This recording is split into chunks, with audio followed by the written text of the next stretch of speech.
network traffic that goes on into these two different bins. One is D2C traffic, that is the traffic that is exchanged between Yahoo servers and the end clients. End clients are making queries into a Yahoo server, and that results in data center traffic. That is one kind of traffic. And the second kind of data center traffic is D2D traffic, meaning the traffic that is exchanged between different Yahoo servers at different locations. And then the last type of traffic is non-Yahoo hosts that are connecting to the Yahoo servers. This is the classification that they have. And what they did was, in terms of the methodology for collecting the traffic data, they anonymized NetFlow data sets and they collected it at the border routers of 5 major data centers. At least from the point of view of this study, they had data centers, Yahoo data centers located at Dallas, Washington DC, Palo Alto, Hong Kong, and UK. And what they did was to collect the data sets at the border routers between these different data centers. And the metadata is all that they care about, not the actual data, because you can anonymize the NetFlow. And what they're interested in, what is the timestamp associated with that? What are the IP addresses of sources and destination? What kind of transport layer protocol is being used, if it's TCP or UDP and so on? And what are the source and destination interfaces that are used on the router, IP protocol, number and size of the packets that are being exchanged. So this is the metadata that they collected.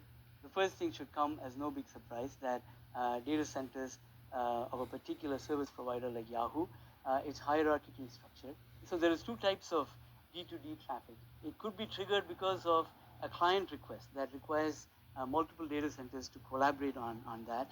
And so the D2C traffic, it's smaller, much smaller, because most of the client queries that come into a particular data center is completely served within the data center. There's very little that need to be exchanged across.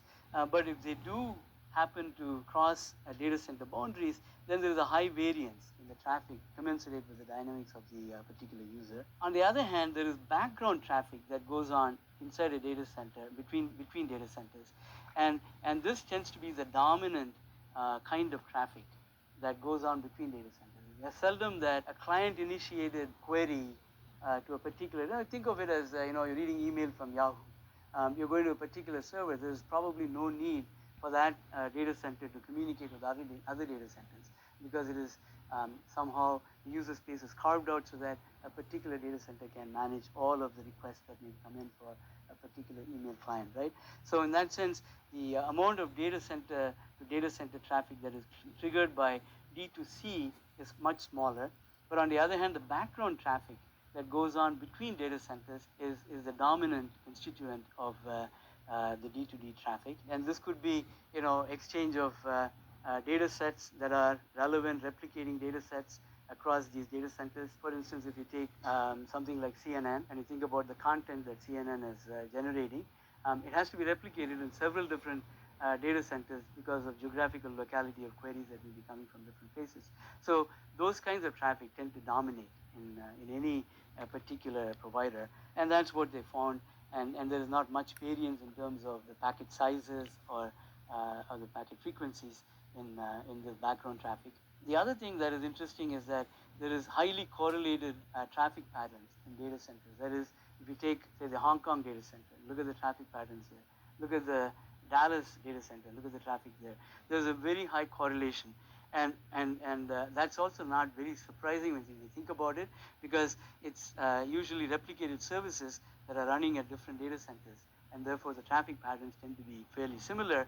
But this has a nice implication in terms of how we may want to distribute services at multiple data centers. So those are the important findings that they have from this study. And this was perhaps one of the first studies that looked at a commercial data center and how the traffic patterns emerged in this data center.